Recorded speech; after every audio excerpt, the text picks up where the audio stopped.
Bus ప్రమాదం అలాగే ప్రస్తుతం అక్కడ ఘటనా స్థలంలో జరుగుతున్న సహాయక చర్యలకు సంబంధించిన పూర్తి సమాచారం మా Telangana bureau incharge Naveen news room నుంచి లైవ్ లో అందిస్తారు.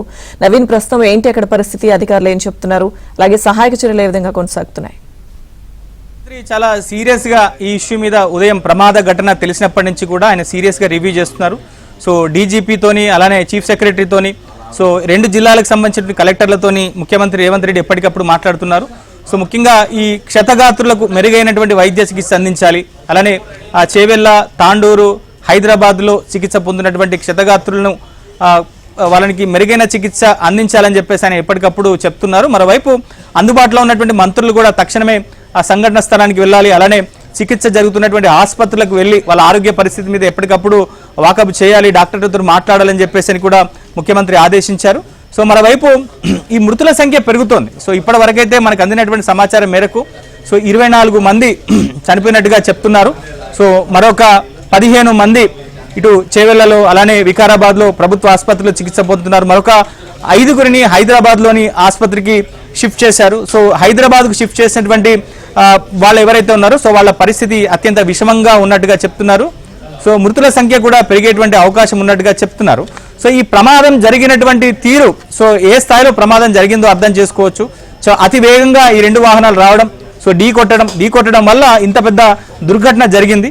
సో అయితే ఈ రోడ్డుకు సంబంధించి అనేక రకాల ప్రచారాలు అయితే జరుగుతున్నాయి. సో ప్రభుత్వ నిర్లక్ష్యం అని చెప్పేసి అని అక్కడ సంఘటన జరిగినటువంటి ప్రాంతంలో ఉన్నటువంటి ప్రత్యక్ష సాక్షులు చెప్తున్నారు, స్థానికులు చెప్తున్నారు. సో మరోవైపు ప్రభుత్వం కూడా ఈ రోడ్డు విషయంలో తాము చిత్తశుద్ధితోనే ఉన్నాము, కానీ గ్రీన్ ట్రిబ్యునల్తో పాటుగా ఇతరత్ర కేసులు ఉండడం వల్ల ఈ రోడ్డు నిర్మాణ పనులు జాప్యం అవుతున్నాయని చెప్తున్నారు.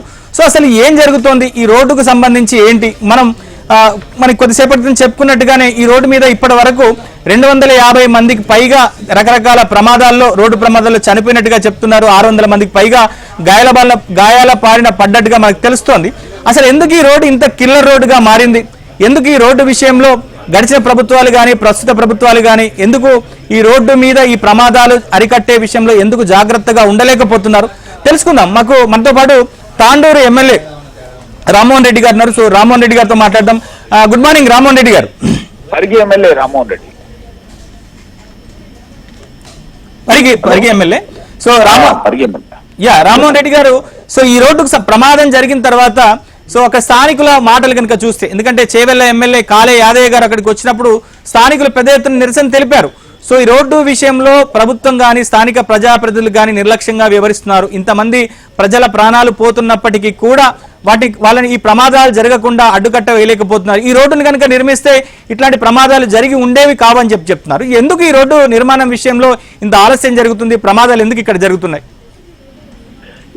ఈ రోడ్డు గురించి నేను గతంలో కీర్తిశేషులు ఆస్కర్ ఫెర్నాండెస్ గారు ఉపరితల రవాణా శాఖ మంత్రిగా ఉంది.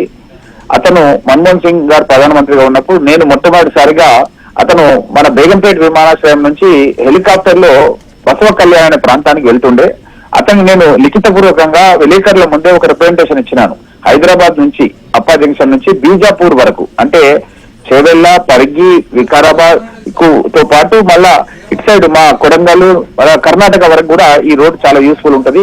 కాబట్టి దీన్ని 4 ట్రాక్ రోడ్ చేయాలని నేను రైటింగ్ లో రిప్రజెంటేషన్ ఇస్తే దాన్ని వాళ్ళు సమ్మతించి అప్పుడే సాంకేతికంగా అన్ని అనుమతులు ఇచ్చిండు. దురదృష్టవశాత్తు తర్వాత కేంద్రంలో అక్కడ బీజేపీ ప్రభుత్వం రావడం, ఇక్కడ 14లో బీఆర్ఎస్ ప్రభుత్వం రావడం, వీళ్ళు దీనిపైన చిత్తశుద్ధితో పని చేయలేదు. ఆ తర్వాత కూడా గ్రీన్ ట్రిబ్యునల్ లో పర్యావరణవేత్తలు కోర్టులో కేసేస్తే నేను గౌరవ ముఖ్యమంత్రి రేవంత్ రెడ్డి గారు చర్చించుకొని నాకు తను బాధ్యత అప్పచెప్పిండు. ఈ వివాదాన్ని పరిష్కరించే బాధ్యతను గౌరవ ముఖ్యమంత్రి రేవంత్ రెడ్డి గారు నాకు అప్పచెప్పడం జరిగింది. చెప్పిన తర్వాత నేను పర్యావరణవేత్తలైనటువంటి ప్రణయ్ జువాది, తేజ, ఇంకా సేవ్ బ్యానన్ ట్రీస్ ఆర్గనైజేషన్ అని చెప్పింది, వాళ్ళను నా నివాసానికి అదేవిధంగా సీఎం కార్యాలయంలో కూడా మీటింగ్లకు ఆహ్వానించి అక్కడ కూడా మీటింగ్లలో కూడా మన ఇన్ఫ్రాస్ట్రక్చర్ సంబంధించినటువంటి అడ్వైజర్ గా ఉండి ఇప్పుడు స్పెషల్ సెక్రటరీ సీఎం గా పనిచేస్తున్నటువంటి శ్రీనివాసులు రాజు గారు, అదేవిధంగా నేషనల్ హైవే అథారిటీకి సంబంధించినటువంటి నాగేశ్వరరావు గారు రీజనల్ డైరెక్టర్, వీళ్ళందరూ కూడా మీటింగ్ లో పార్టిసిపేట్ చేసి వాళ్ళు ఏమంటారంటే ఆ చెట్లను తొలగించొద్దు, ఆ మర్రి చెట్లు 100 సంవత్సరాల నుంచి ఉన్నాయి, మర్రి చెట్లలో కొన్ని పక్షులకు సంబంధించిన గూళ్ళు ఉన్నాయి, పక్షులు ఉన్నాయి, గుడ్లు ఉన్నాయి, ఇవన్నీ కూడా మీరు చెట్లు కొట్టేస్తే అవి నిరాశ్రయాలు అయిపోతాయని చెప్పి వాళ్ళ వాదన గ్రీన్ ట్రిబ్యునల్ చెన్నై లోపల. నేనేం చెప్పినా అంటే నీ వాదన మంచిదే, మనం చెట్లు పెట్టొచ్చు, కానీ 300 మంది దగ్గర చనిపోయారు, 600 మందికి కాళ్ళు చేతులు ఇరిగిపోయినాయి. ఒకసారి ఆలూరు దగ్గర కూరగాయలు అమ్మేటోళ్ళు చచ్చిపోయారు, కొనేటోళ్ళు చచ్చిపోయారు, ఒక పసిపాప అనాథగా మిగిలిపోయింది, ఒక 6 ఏళ్ల పసిపాప అనాథగా మిగిలిపోయింది. ఆమెను ఎవరు పెంచాలి, ఎవరు పెద్దగా చేయాలి, ఎవరు చదివించాలి, ఎట్లయితుంది అని చెప్పి మేము వాళ్ళని కన్విన్స్ చేస్తే వాళ్ళు ఎట్లాస్ట్ వాళ్ళు ఒప్పుకొని వాళ్ళు ఏమన్నారంటే మీరు చెట్లు తొలగించకుండా మాకు ఒక ప్లాన్ ఆఫ్ యాక్షన్ ఇవ్వాలంటే మేము అధికారులతో మాట్లాడి ఒక ప్లాన్ ఆఫ్ యాక్షన్ ఇచ్చినాం. ఒకటి చెట్లు, ఈ మర్రి చెట్లు రోడ్డుకు లెఫ్ట్ సైడ్ రైట్ సైడ్ మధ్యలో మధ్యలో చెట్లు రోడ్డు అటు ఇటు ఉండేటట్టుగా ఒక ప్లాన్ ఆఫ్ యాక్షన్ ఇచ్చినాము. దానికి వాళ్ళు ఒప్పుకున్నారు. దాంట్లో 950 చెట్లలో 135 చెట్లు మాత్రం తొలగించాల్సి వస్తుంది, దాన్ని ట్రాన్స్లోకేట్ చేస్తామని చెప్పినాం. ఇదైతే రోడ్డు పక్కన ఉన్నటువంటి భూమి లోపల ఆ చెట్లు మనం మళ్ళీ ట్రాన్స్లోకేట్ చేస్తామని చెప్తే వాళ్ళు ఒప్పుకొని విత్డ్రా చేసుకున్నారు. జస్ట్ 3 days రోజు మొన్న ప్రమాణ స్వీకారం అజరుద్దీన్ గారు చేసిన రోజే గౌరవ ముఖ్యమంత్రి గారి దృష్టికి తీసుకెళ్ళాను ఈ విషయం. తీసుకెళ్లి ఇట్లా వాళ్ళు విత్డ్రా చేసుకున్నారని చెప్తే వెంటనే ఈ యొక్క మెగా కన్స్ట్రక్షన్స్ వాళ్ళకి చెప్పి వర్క్ స్టార్ట్ చేయమని ఆదేశాలు ముఖ్యమంత్రి గారు ఇచ్చినారు. వెంటనే నేనే వెళ్ళి అక్కడ మైనాబాద్ దగ్గర తాజ్ హోటల్ అని ఉంటది, అక్కడ బండ్లు పెట్టించేసి రోడ్డుకి ఇరువైపులా కూడా పనులు కూడా నేనే స్టార్ట్ చేయించినాను. స్టార్ట్ చేయించి చెవెళ్ళకి పోయి యాదయ్య గారి కార్యాలయం లోపల ఎమ్మెల్యే కార్యాలయంలో ప్రెస్ మీట్ కూడా పెట్టి ఈ యొక్క కోర్టులో విత్డ్రా అయినటువంటి కాపీస్ ను కూడా ప్రెస్ ద్వారా ప్రజలందరూ కూడా తెలియజేసినాను. అదేవిధంగా కొన్ని కమిటీస్ వాళ్ళు కూడా వచ్చి నాకు చాలా వాళ్ళు సన్మానం కూడా చేశారు, ఎందుకంటే ఎంతో మంది చనిపోయారు, మీరు దీని గురించి కృషి చేశారు అని చెప్పి ఈ యొక్క బీజాపూర్ హైవే సాధన సమితి అని ఒకటి ఏర్పాటు చేసుకున్నారు కొంతమంది గోపాల్ రెడ్డి గారి నాయకత్వంలో. సో వాళ్ళందరికీ సన్మానం చేసేది కాంగ్రెస్ ప్రభుత్వం, రేవంత్ రెడ్డి గారు, మేమే దీనిపైన చిత్తశుద్ధం పని చేపించి విత్డ్రా చేయించినాం. రీసెంట్లీ మొన్ననే 3 రోజుల కింద విత్డ్రా చేయించినాం, పనులు కూడా స్టార్ట్ చేసినాం. దీనికి అంతరాయం కలగడానికి కారణం ఎవరంటే ఆ కేంద్రంలో ఉన్నటువంటి బీజేపీ ప్రభుత్వం, అప్పటి వరకు రాష్ట్రంలో ఉన్నటువంటి బీఆర్ఎస్ ప్రభుత్వం. కాబట్టి వాళ్ళు చేయలేదు, మేము వాళ్ళను ఒప్పించి విత్డ్రా చేయించినాం. ఫైనల్ గా మీరు ఈ రోడ్డు నిర్మాణానికి సంబంధించి